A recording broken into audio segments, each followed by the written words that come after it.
Hello everyone, welcome to my YouTube channel. Firstly, anyone who are interested to learn ETAPS from basic to advanced level with company life project, you can DM me here, okay? तो आज मैं जो आपसे topic discuss करने वाला हूँ वो share वाल के बारे में कि शेयर वाल क्या होती है, अंडरस्टैंडिंग द शेयर वाल। तो आप ये जो फिगर देख रहे हो, दिस इज़ कॉल्ड, इसे हम लोग शेयर वाल कहते हैं। और ये जो पार्ट होती है दिस इज़ कॉल्ड कॉलम, ये होती है कॉलम, ओके। और ये पार्ट जो होती है वो शेयर वाल होती है। तो today we will discuss about what is shear wall.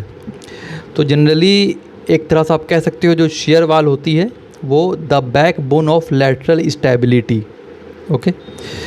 तो लैटरल स्टेबिलिटी का मतलब क्या होता है? Lateral load. लैटरल लोड का मतलब होता है कि आप कह सकते हो एक विंड लोड होती है या अर्थक्वेक लोड जो होती है, this is called the lateral load. मतलब ये आपकी स्ट्रक्चर्स है, तो स्ट्रक्चर पर लैटरल लोड जो एक्ट होती है वो हॉरिजॉन्टल एक्ट होती है, ओके। इस तरह से जनरली एक्ट होती है। तो जनरली जो शेयर वाल होती है एक तरह से आप कह सकते हो कि it is the back bone of lateral stability, मतलब स्ट्रक्चर को लैटरल स्टेबिलिटी देता है। तो जनरली हम लोग इसलिए शेयर वाल प्रोवाइड करते हैं। तो शेयर वाल जो होती है वो भी आरसीसी वाल होती है। जिस तरह से आप कॉलम को क्रिएट करते हो उसी तरह से हम लोग शेयर वाल भी करते हैं। लेकिन कॉलम में और शेयर वाल में क्या डिफरेंस है? तो जनरली आप देख सकते हो कि जो आप कॉलम लेते हो तो कॉलम में जो होती है, मतलब कॉलम जो होता है आपका वो एक लाइन एलिमेंट है, ओके। आपने पढ़ा होगा। तो एक लाइन एलिमेंट होती है, एक आपकी एरिया एलिमेंट होती है, उसके साथ साथ एक ब्रिक एलिमेंट होती है, एक केबल एलिमेंट होती है, ओके। तो कॉलम हो गया आपका या बीम जो होती है, तो कॉलम या जो बीम होती है दिस इज़ कॉल्ड, ये आपकी लाइन एलिमेंट होती है, ओके। एंड स्लैब हो गया आपका, या आप कह सकते हो शेयर वाल कह सकते हो या रैंप कह सकते हो। तो ये सब जो होती है this is called area element होती है, ओके। तो ये जो शेयर वाल आपकी है this is called area element. और ये कॉलम हो गई आपकी, या फिर आप अगर बीम दोगे तो ये सब जो होती है वो लाइन एलिमेंट होती है। तो एक तरह समझो कि जो शेयर वाल होती है it is also a RCC वाल, वो रेनफोर्स कंक्रीट की वाल होती है, लेकिन इसको as a area element provide की जाती है इस शेप में, देखो इस तरह से, क्योंकि ये बहुत ज़्यादा स्टेबिलिटी देती है, मतलब back bone of lateral stability. इसीलिए स्ट्रक्चर में जनरली जब आप एक हाई राइज स्ट्रक्चर्स को बनाओगे तो उसमें मोस्टली हम लोग instead of column we generally replace the shear wall, क्योंकि शेयर वाल होती है वो लैटरल स्टेबिलिटी देती है, ओके, राइट। नेक्स्ट हम लोग देखते हैं, नेक्स्ट जो आपकी आएगी वो हम लोग डिस्कस करेंगे जनरली। तो व्हाट इज़ शेयर वाल, शेयर वाल होता क्या है इसके बारे में हम लोग देखते हैं, ओके।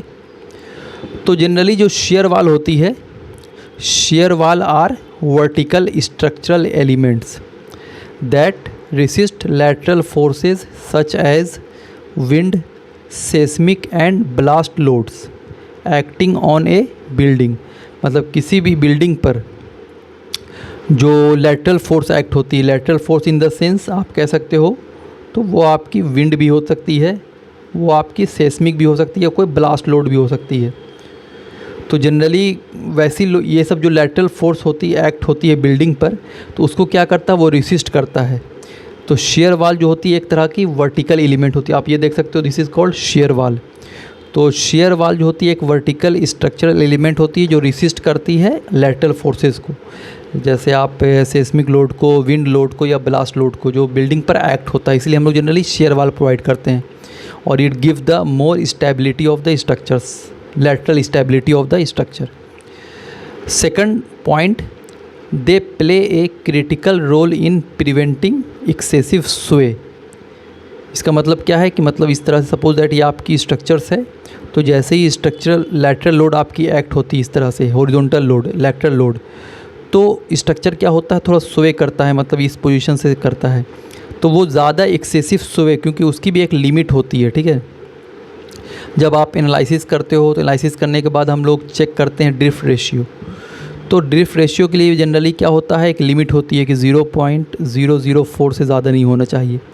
तो जब आप शेयर वाल प्रोवाइड करते हो तो शेयर वाल क्या होता है कि वो प्रिवेंट करता है कि स्ट्रक्चर पे जब लैटरल लोड एक्ट होती है तो वो ज़्यादा स्वे नहीं करे, मतलब स्ट्रक्चर्स, मतलब ये स्ट्रक्चर आपकी इधर है तो वो स्वे हो के ज़्यादा ऐसे नहीं हो जाए, मतलब जितनी इसकी लिमिट है उतना ही तक रहे, तो उसमें भी वो प्रिवेंट करता है स्ट्रक्चर को स्वे होने में। And minimizing structural damage during dynamic loading, और ये क्या करता है कि जब डायनेमिक लोडिंग स्ट्रक्चर पे एक्ट होती है, डायनेमिक लोडिंग मतलब क्या होता है कि विंड लोड होती है, डायनेमिक लोड मतलब होता है कि वैसी लोड जो टाइम के साथ चेंज होती है। जनरली दो तरह की लोड होती है, ओके। एक होती है स्टैटिक लोड। अब स्टैटिक लोड में कौन कौन सी लोड आती है, तो स्टैटिक लोड में जनरली जो आता है वैसी लोड जो कांस्टेंट होती है स्टैटिक लोड में, जैसे डेड लोड हो गया, तो self weight of the structure है वो टाइम के साथ चेंज नहीं होगा, तो लाइक वो सब स्टैटिक लोड में आता है। डायनेमिक लोड होती है वैसी लोड जो चेंज होती है टाइम के साथ, तो जैसे विंड लोड हो गया, तो आपको अभी नहीं पता है कि अभी विंड क्या होगी और 1 घंटे के बाद विंड का क्या स्पीड रहेगा, क्या होगी। अर्थक्वेक लोड, तो that is a dynamic load, मतलब whose magnitude and direction change with time. तो जनरली क्या होता है कि जब आप स्ट्रक्चर में शेयर वाल प्रोवाइड करते हो तो वो डायनेमिक लोडिंग जब स्ट्रक्चर पे एक्ट होती है तो उसमें भी स्ट्रक्चर को डैमेज होने से वो बचाता है। क्लियर। नेक्स्ट हम लोग देखते हैं। नेक्स्ट जनरली इसी तरह से आप एक तरह से कह सकते हो कि कुछ कुछ कंडीशंस होती है जो स्ट्रक्चर्स को आपको एक तरह से देखना होता है कि किस तरह से क्या पार्ट प्रोवाइड करनी है स्ट्रक्चर्स को, क्या प्रोवाइड नहीं करनी है, तो वो ज़्यादा एक्सेसिव आपके लिए बहुत अच्छा ये रहता है ना। एंड नेक्स्ट हम लोग देखते हैं फिर। अब हम लोग देखेंगे कि वाई आर शेयर वाल इम्पॉर्टेंट, शेयर वाल क्यों इम्पॉर्टेंट होता है। तो देखिए जनरली शेयर वाल जो इम्पॉर्टेंट होती है because it provide lateral stiffness and strength. Structure को क्या करता है कि वो लैटरल स्टिफनेस देता है और स्ट्रेंथ देता है। स्टिफनेस का मतलब क्या हो गया, स्टिफनेस मतलब हो गया कि वो साइज़, मतलब जनरली वो स्ट्रेंथ देता है स्ट्रक्चर को और लैटरल स्टिफनेस देता है। Second, enhance overall stability of the structure, structure को ओवरऑल स्टेबिलिटी मतलब देता है। जनरली जब आप कैलकुलेट करते हो फिर स्ट्रक्चर को एनालिसिस करते हो तो एनालिसिस करने के बाद उसकी स्टेबिलिटी चेक की जाती है स्ट्रक्चर की। तो जब कंपैरिजन टू कॉलम जो हम शेयर वाल प्रोवाइड करते हैं तो शेयर वाल जनरली जो प्रोवाइड करता है वो ओवरऑल स्टेबिलिटी देता है, मतलब स्ट्रक्चर को फेल होने से बचाता है, मतलब स्ट्रक्चर की जितनी स्टेबिलिटी की नीड है उतनी वो प्रोवाइड करता है। Prevent torsional rotation due to asymmetrical load distributions. Third क्या करता है कि वो स्ट्रक्चर को रोटेट होने से बचाता है, क्योंकि क्या होता है कि कभी कभी क्या होता है कि आपकी प्लान जो होती है वो सिमेट्रिकल नहीं होती है, अनसिमेट्रिकल होती है, मतलब इस तरह से कभी कभी आपकी स्ट्रक्चर्स की प्लान हो गई तो यहाँ पर एक लोड दूसरी तरह की लोड आ रही है और यहाँ पर कुछ कम लोड आ रही है, तो उस कंडीशन में ये एसिमेट्रिकल अनसिमेट्रिकल प्लान है।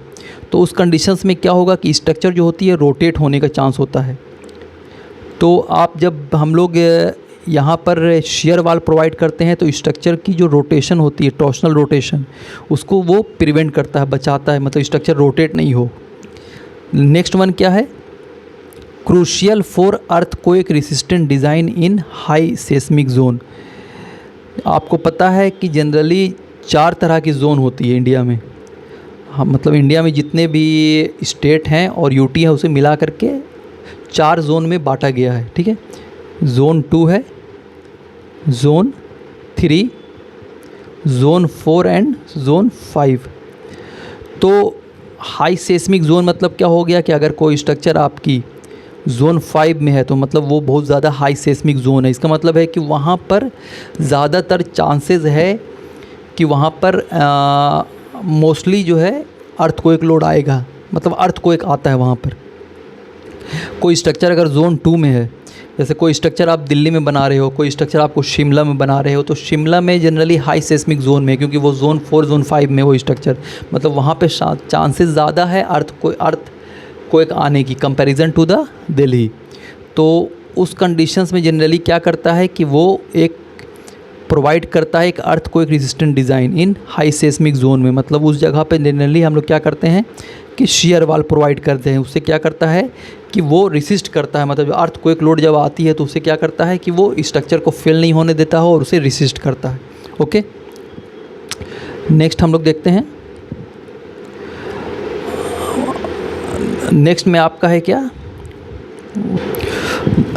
नेक्स्ट हम लोग देखते हैं टाइप्स ऑफ शेयर वाल। शेयर वाल कितने तरह की होती है। तो पहली जो शेयर वाल होती है जिसे हम लोग रेक्टेंगुलर शेयर वाल कहते हैं, ये आप शेप देख सकते हो, rectangular shear wall. Simple geometry, easy to construct and analyze. अगर आप रेक्टेंगुलर शेयर वाल देते हो तो वो क्या होता है कि सिंपल ज्योमेट्री होती है और आप कंस्ट्रक्ट भी बहुत इजी वे में हो सकता है और एनालाइज बहुत अच्छी तरह से कर सकते हो। सेकंड जो होती है बारबेल फ्लेंज्ड शेयर वाल। Okay, flanges at the end increase bending resistance. इसमें क्या होता है जनरली जो बेंड फ्लेंज जो प्रोवाइड की जाती है एट द एंड में वो क्या करता है, इंक्रीज़ करता है बेंडिंग रेसिस्टेंस को। नेक्स्ट होती है कपल्ड शेयर वाल, 2 और more walls connected by coupling beams. जो कपलिंग बीम्स होती है उसमें क्या होता है कि जनरली 2 और मोर वाल कनेक्ट किया जाता है, आप ये देख सकते हो coupled. Clear. Efficient for tall building to distribute lateral load. ये जनरली क्या होता है कि ज़्यादातर जो आप कह सकते हो कि जो टॉल बिल्डिंग होती है उसके लिए जनरली हम लोग कपल्ड शेयर वाल प्रोवाइड करते हैं, क्योंकि ये क्या करता है कि वो इफ़िशियंट होता है। इससे क्या होता है कि जो लैटरल लोड होती है वो ईजी वे में डिस्ट्रीब्यूट होती है। कोर टाइप शेयर वाल। कोर टाइप शेयर वाल क्या होता है कि एक तरह आप देखते हो लिफ्ट में, लिफ्ट देखते हो ना, लिफ्ट की 3 तरफ जो दिया जाता है this is called a core wall shear wall होता है। इनक्लोज लिफ्ट शैफ्ट्स और stairwells act as a central rigid core. तो जनरली जो कोर टाइप शेयर वाल होती है वो हम लोग जो लिफ्ट बनाते हो तो लिफ्ट में देखते हो कि इस शेप की बनी होती है, यहाँ पर डोर होती है और 3 टाइप में दी जाती है, तो वो जनरली जो होती है वो कोर शेयर वाल होती है। ओके, नेक्स्ट जो है वो एल शेप्ड या यू शेप्ड और सी शेप्ड शेयर वाल। जनरली एक कुछ तरह की शेयर वाल जो होती है वो आप इस तरह की होती है एल शेप्ड की, कुछ जो शेयर वाल होती है वो यू शेप्ड की होती है, ऐसे दी जाती है, प्रोवाइड की जाती है, और कुछ जो शेयर वाल होती है वो सी शेप्ड की होती है, मतलब इस तरह से प्रोवाइड की जाती है। ठीक है, तो it is generally used eight corners provide torsional resistance. मतलब इस तरह की जो शेयर वाल होती है, जैसे ये आपकी बिल्डिंग है तो एल शेप दिया जाता है, ऐसे दिया जाता है इस जगह पे, ऐसे करके यहाँ पर इस शेप यहाँ पे दी जाएगी, बिल्डिंग के यहाँ पे दी जाएगी, इस तरह से दी जाती है। क्यों दी जाती है इसका रीज़न, क्योंकि ये क्या करता है कि वो टॉर्शनल मतलब जो स्ट्रक्चर आपकी रोटेट करेगी उसको, उससे ये वो क्या होता है, बचाता है। तो टॉर्शनल रेसिस्टेंस से ये स्ट्रक्चर्स को बचाएगा। क्लियर।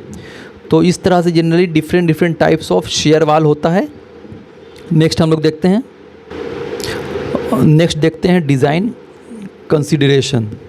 तो जनरली हम लोग क्या करते हैं शेयर वाल में, check for shear flexure and axial capacity. Okay, second ensure adequate boundary elements at wall edge. Generally क्या है कि ऐसे ये आपकी शेयर वाल है। ओके, तो अब जब आप एनालिसिस करोगे और डिज़ाइन करोगे तो ये पार्ट जो होती है, ये पार्ट और इस शेयर वाल की ये पार्ट जो होती है वो बाउंड्री जोन में जाती है। Boundary zone in the sense अगर आप एनालिसिस कर रहे हो, एनालिसिस करने के बाद अगर वो बाउंड्री जोन में आ रही है तो मतलब स्ट्रेस अगर ज़्यादा आ रही है तो बाउंड्री जोन में आएगी। तो उस कंडीशंस में जनरली हम लोग जानते हैं कि शेयर वाल में जो मिनिमम परसेंटेज ऑफ स्टील होती है वो 0.25% होती है, वो मिनिमम, और मैक्सिमम कितनी होती है, तो मैक्सिमम हम लोग 4% लेकर चलते हैं, वो मैक्सिमम होती है। लेकिन जिस जगह पर भी बाउंड्री जोन आ जाता है शेयर वाल को तो उसको एज ए कॉलम डिज़ाइन किया जाता है, मतलब मिनिमम परसेंटेज ऑफ स्टील होती है वो 0.8% लेकर डिज़ाइन की जाती है। ओके, क्योंकि शेयर वाल में मिनिमम 0.25% होती है, लेकिन जहाँ पर शेयर वाल में बाउंड्री जोन आ जाता है उसको जो हम लोग डिज़ाइन करते हैं वो एज ए कॉलम डिज़ाइन करते हैं, मतलब मिनिमम 0.8% ऑफ स्टील लेकर उसे डिज़ाइन की जाती है। राइट। थर्ड क्या है, follow seismic detailing codes. Example IS 13920 जो डक्टाइल डिटेलिंग के लिए है, अमेरिकन कोड भी है, यूरोपियन कोड भी। Okay, maintain ductility and confinement in critical regions. ये सब डिज़ाइन कंसिडरेशन, मतलब क्या है कि जब भी आप शेयर वाल को डिटेलिंग करोगे तो सबसे पहले यहाँ पर जो आपको डिटेलिंग करनी है वो डक्टाइल डिटेलिंग करनी है, मतलब आर की वैल्यू आपको 5 लेकर के इसको डिज़ाइन करनी है डक्टाइल डिटेलिंग में। और यहाँ पर कन्फाइनमेंट मतलब क्या होता है कि ये जो आपकी ये शेयर वाल हो गई, यहाँ पर आपने स्टिरप्स दिया तो इसके बीच का डिस्टेंस जो है वो बहुत कम 100 mm 150 mm के बीच रखना, स्टिरप्स के बीच का डिस्टेंस। ओके, जो आपको कॉलम में आप इसको टाइस कहते हो तो टाइस के बीच का जो डिस्टेंस होता है वो कम होना चाहिए, तो वो होता है कन्फाइनमेंट रेनफोर्समेंट। तो ये सब जनरली डिज़ाइन कंसीडरेशंस है जो आप जब शेयर वाल को एनालिसिस और डिज़ाइन करोगे तो कुछ चेक होती है करने की। ओके, तो इस तरह से जनरली जो शेयर वाल होती है वो, अगर आपसे कोई पूछ रहा है कि व्हाट इज़ शेयर वाल, तो आप कह सकते हो कि शेयर वाल जो होती है it is generally RCC wall and it is generally provide to resist the lateral stability of the structure, मतलब स्ट्रक्चर को लैटरल स्टेबिलिटी देता है और उसके साथ साथ it prevents for the rotation of the structures, मतलब स्ट्रक्चर को रोटेट होने से बचाता है। और उसके साथ साथ आप कह सकते हो जितने भी हम लोग हाई राइज स्ट्रक्चर्स में जाते हैं तो instead of column we generally provide the shear wall, क्योंकि वो उसमें वो एक तरह से ओवरऑल स्ट्रेंथ भी देती है, ओवरऑल स्टेबिलिटी भी आपको देगा, स्ट्रक्चर्स को रोटेट होने से बचाता है एंड ऑल। ओके, तो और उसके साथ साथ मतलब अगर सेस्मिक जोन में भी हम हाई राइज सेस्मिक जोन है तो वहाँ पे भी हम लोग शेयर वाल प्रोवाइड करते हैं, क्योंकि जब अर्थ को एक लोड आता है तो उसको स्ट्रक्चर्स को डैमेज होने से बचाता है और वो अर्थ को एक लोड को रिसिस्ट करता है। क्लियर? तो ये सब डिज़ाइन कंसिडरेशंस हैं और ये सब एडवांटेजेस है शेयर वाल प्रोवाइड करने के। और जब भी आपको शेयर वाल जब आप प्रोवाइड करो तो उसमें शेयर वाल में जो मिनिमम थिकनेस लेके चलना है आपको, अगर डक्टाइल डिटेलिंग करोगे आप तो मोर देन 230-250 mm से ज़्यादा ही लेकर चलना थिकनेस। एंड दूसरी चीज़ है कि जब शेयर वाल आप प्रोवाइड करते हो तो शेयर वाल में जो रेनफोर्समेंट प्रोवाइड की जाती है वो 2 लेयर में प्रोवाइड की जाती है। ओके, मतलब एक लेयर में भी एक्स वाई डायरेक्शंस में, सेकंड लेयर में भी एक्स और वाई डायरेक्शंस में। क्लियर? तो आज के लिए हम लोग इतना ही रहने देते हैं एंड नेक्स्ट लेक्चर्स में फिर हम लोग एक नए टॉपिक के साथ डिस्कस करेंगे। और अगर आपको मेरा चैनल अच्छा लगा तो प्लीज़ मेरे चैनल को लाइक, शेयर और सब्सक्राइब ज़रूर करना। और anyone who are interested to learn ETABS from basic to advance level with company life projects, you can DM me here. Okay, so thank you so much.